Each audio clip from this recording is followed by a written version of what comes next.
That plane there, that's a DC-3. And that's both my father and my favorite plane. It's the most beautiful plane. And it's the plane my father first flew commercial on. See, that's the real thing. In fact, I've sat with him in that plane when he used to fly it. That's a King Air. That one. I don't remember this exact one, but generally whenever I was in a plane or a helicopter with my dad, I was put into the cockpit. What he'd do is he'd ask me about all the instruments and ask me questions, and we'd do the flight check together. So we'd walk around the plane, and then he'd ask me, okay, so what's that and what's that and what's that. And then later when I was in college, I learned how to fly. I remember we once went to Jaipur, Udaipur, and then we went to Bombay, and then we went to Srinagar as well. It was very exciting because these were all normally early morning flights. So sometimes it would just be a surprise. He'd come into my room. I remember once he came into my room at about 3:30 in the morning. He's like, okay, get ready. So I was like, what is this, get ready?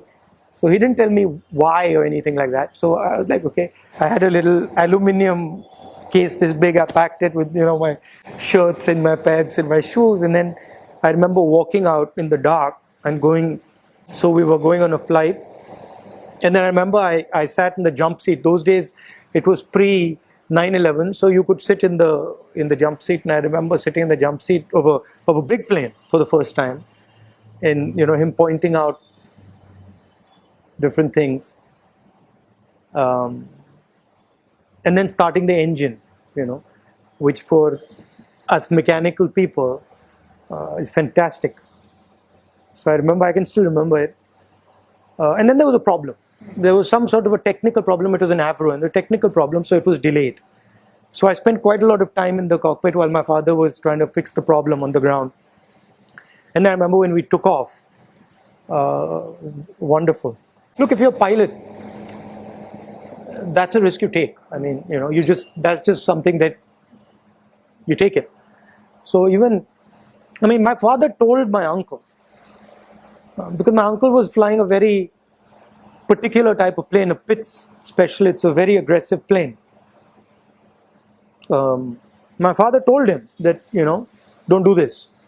My uncle really didn't have the experience. My uncle had similar hours to what I have, about 300, 350 hours. And he shouldn't have been flying that plane. And he flew it, and that's what happens when you don't have the experience and you fly. It's easy to kill yourself. Yeah, my mother was worried. So every time my father would go on a flight, it would be, my mother would have this record playing in the background that he's on a flight, it's so dangerous, and she'd be worried and she'd be transferring the word. Then once there was a problem. It was sometime, it was on the Kashmir. There was some problem with Kashmir, and then there was some issue with his aircraft. So my mother, I remember, getting very worked up. Pilots have a very particular ability that comes from their training. And it is this idea that you have to move from a 30,000 foot vision to details in the cockpit. If you lose track of details in the cockpit, you run into trouble. And if you lose track of the 30,000 foot picture, you run into trouble. So a pilot, and I am one, we move from these two spaces very seamlessly and very quickly. Pilots also, when they fly, their imagination isn't blocked by roads, by railway lines. Their imagination is at 30,000 feet, so they have this ability to see large systems. And this is what really helped my father.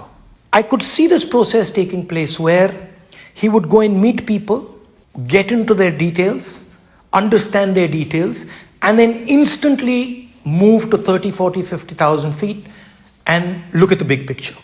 And his work was constantly moving between these two perspectives. And always understanding that imagination can bridge anything. So that to me was a very powerful thing that my father had. That's the A3 Airbus, A320. One of his big regrets was that he left the airline and couldn't fly the bigger jets. That's a fighter plane, so I think both of us would have actually loved to do that. Didn't really get the opportunity.